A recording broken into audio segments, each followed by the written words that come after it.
Привет! Видео про современную архитектуру и в Киеве, и в Севастополе, помимо классных проектов, было много примеров жилой архитектуры низкого качества.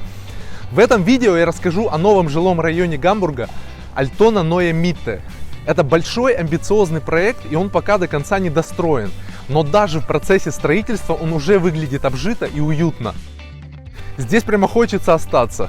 Вот здесь видно, как район уже живет. Вот люди есть и сидят на балконах, работают, кто-то сидит в парке.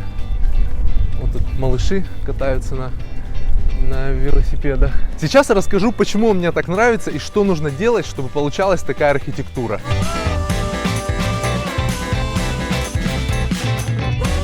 Альтона — это один из 7 районов Гамбурга. Забавно, что раньше он вообще не принадлежал Германии. Это был островок Дании.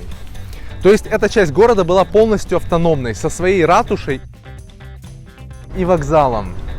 Из-за него-то сейчас все и происходит. Это тупиковый вокзал, и вся его инфраструктура и пути занимают большую территорию на золотой земле Гамбурга. Вот его оттуда и решили убрать, оставить только станцию метро под землей. Все скоростные поезда ИЦЭ и пригородные электрички теперь будут останавливаться на новом, уже русловом вокзале на станции Дипштайг. Это на одну станцию севернее от Альтоны. Все железнодорожные пути демонтируют и на их месте построят жилье.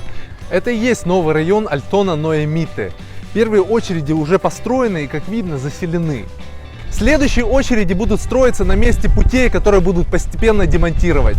А началось все с политического решения перенести станцию на Дипштайг. Освободившуюся территорию решили застраивать жильем. И чтобы найти лучший вариант развития этого района, организовали конкурс на концепцию генплана. Организаторами выступили Гамбург, хотя на этой территории никакая земля ему не принадлежала. И 3 землевладельца: Deutsche Bahn, Aurelius Real Estate и пивоварня Holsten, которая сейчас находится в квартале рядом. Жюри состояло из 25 человек. Это представители землевладельцев, то есть сами организаторы, представители политических сил Гамбурга и конкретно Альтоны, а также представители администрации, опять же Гамбурга и именно Альтоны. Чтобы также учесть интересы обычных людей в этом процессе, в жюри были 6 представителей граждан. У них не было права голоса, но они могли участвовать во всех обсуждениях. Как это часто бывает в Германии, конкурс состоял из 2 частей. Первая часть реализационная, она требует такого уровня проработки проекта, чтобы его можно было уже построить при минимальных изменениях. И вторая часть, идейная, она не гарантирует реализацию проекта, но требует идею, которую впоследствии могут использовать как основу для генплана, могут частично изменить, а могут вообще проигнорировать. Это в зависимости от дальнейших обсуждений. Основное требование было создать жилой район, чтобы он и структурно, и функционально вписался в существующее окружение. Его общественных пространств должно было быть достаточно для использования новыми жителями и жителями соседних кварталов. Из 10 приглашенных офисов выиграло бюро Андре Пуатье из Гамбурга. Он удачнее всех продолжил зеленую ось, которая идет от самой Эльбы через Альтенаер парк в самое сердце нового района. Вот в этот межквартальный парк. А дальше у него есть потенциал продолжить зеленую зону уже на другом участке, где сейчас стоит пивоварня Holsten. Ее отсюда перенесут на окраину, и здесь тоже будет жилье. Забегая вперед, скажу, что конкурс на генплан этого участка выиграл тот же Андре Пуатье. Какое-то у него чутье на этот район. Еще одна деталь в его проекте, которая отличается от работ других конкурсантов. На территории реализационной части находились бывшие железнодорожные депо. Вот они. Их сохранение и переформатирование было частью задания конкурса, а Пуатье еще интегрировал в них жилые блоки. По изначальной идее были сохранены несколько нефов депо, а новые здания были прямо встроены в них. В итоге сохранили один неф, в нем сейчас супермаркеты Эдека, Будниковский и другие, а жилые дома нависают прямо над ними.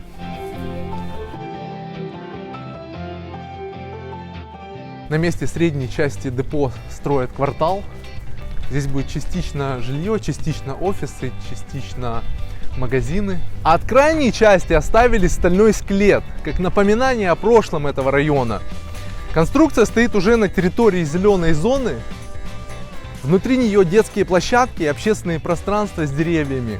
То есть всю вот эту структуру ее обработали какой-то краской, чтобы она не ржавела, не было коррозии. А тут даже прикольно видно, что вот эти все грани, они закругленные, а верхние части они закрывают такими поверхностями с пергола, тоже которые не пропускают прямых солнечных лучей, но пропускают дневной свет. Вон там между железнодорожных путей видна бывшая водонапорная башня. Пути позже уберут, она останется как вертикальный ориентир на пересечении двух визуальных осей. Большая часть жилой застройки квартальная, и между кварталов периодически появляются небольшие общественные пространства, как вот это. После утверждения генплана, когда кварталы разбиты на блоки с уже определенными границами и этажностью, на каждый из этих блоков поочередно объявляется конкурс. И проекты победителей уже строятся. Так получается добиться разнообразия, но в то же время упорядоченности архитектуры. То есть у архитекторов есть определенный уровень свободы, но он ограниченный. Из всей застройки стилистически вырываются вот эти дома, это просто как будто какие-то жилые скульптуры с этими графичными выступающими балконами. Вот отсюда хорошо видно, как часть дома консольно выступает, нависает над этим бывшим нефом депо, в котором сейчас супермаркеты. В каждой квартире есть либо лоджии, либо террасы, либо балконы. Некоторые дома с отделкой это совсем простой, просто кирпич. Считается, что белый кирпич сильно вбирает в себя влагу, и потом на фасадах остаются такие темные пятна с плесенью. И особенно если это сторона северная, куда не попадает солнечный свет, вот как здесь, то остаются вот такие темные пятна. У каждого из этих блоков какой-то такой ярко выраженный характер. Некоторые балконы облицованы перфорированным металлом.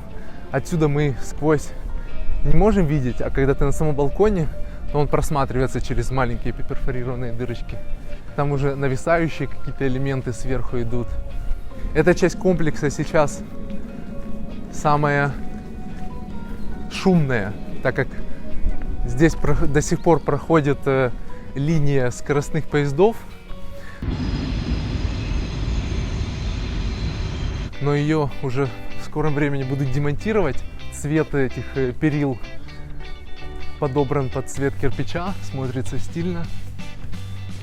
Это уже такая устаревшая тема использования темного кирпича и такого матового непрозрачного стекла. Смотрится уже не так круто. Кстати, вот эти все кирпичи, они, понятное дело, выкладываются не здесь на стройплощадке, а они уже здесь монтируются вот такими большими панелями. Ну, больше половины домов облицовано кирпичом. Это всегда выглядит благородно, но попадается все равно вот такая простая отделка штукатуркой, смотрится более экономично. Из-за того, что все такое разное, но сделанное по одному генплану, смотрится правильно. Вот тоже тут интересно решены эти штапель-гешосы наверху. То есть он к углу сходит в один уровень со стеной, а дальше он туда заступает. Вот тоже графичный такой нос. На контрасте круто смотрится, когда светлое здание и там небольшой участок, отделанный черным кирпичом. Вот это здание из темного кирпича с таким черным остеклением. Смотрится тоже. Там шутники стоят. Клиентов сложно убедить сделать отделку черного цвета, потому что им кажется, что это будет как-то мрачно. Хотя вот здесь совсем не мрачно и очень стильно и круто. И он еще какой-то такой частично глянцевый. Я уже не первый раз вижу флаги Refugees Welcome. Это добро пожаловать, беженцы. Какие тут все приветливые и дружелюбные. Вот здесь опять на балконе флаг Refugees Welcome. Вот здесь интересные такие элементы, кирпичная сетка, которая не пропускает прямой солнечный свет, но пропускает дневной свет. С белым кирпичом по-разному бывает. Вот фасад абсолютно чистый, никаких ни подтеков, ни плесени нету.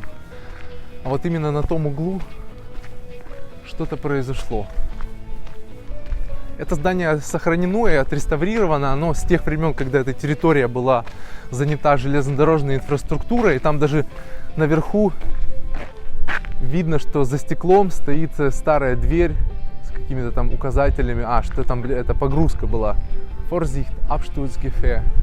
Ну, это предупреждение, что сверху погрузка может быть и может по голове тебе стукнуть. Вот такой вот райончик, достаточно молодой, его несколько лет назад только построили, но уже тут очень живо, то есть вот этот парк, я думаю, что он в принципе решает. Сюда приходят жители также из соседних кварталов, и поэтому создается вот эта какая-то синергия, даже когда не все еще квартиры, все дома заселены, и даже еще не все достроены, все равно это уже выглядит живо, это выглядит уютно, соответственно поднимается как бы ценность района, поднимается ценность квадратного метра.